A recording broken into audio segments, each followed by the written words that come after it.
আসসালামু আলাইকুম। আমি দারাজ থেকে একটি সিএসবি 12 ভোল্টের 9 এম্পিয়ারের ব্যাটারি উইথ চার্জার এই কম্বো প্যাকটি নিয়েছিলাম। তো আজকে প্রোডাক্টটি এসেছে।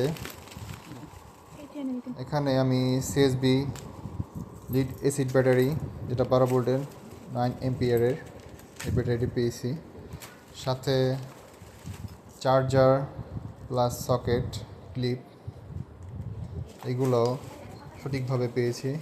তো সেলারকে অসংখ্য ধন্যবাদ, সঠিক পণ্যটি আমাকে দিয়েছে।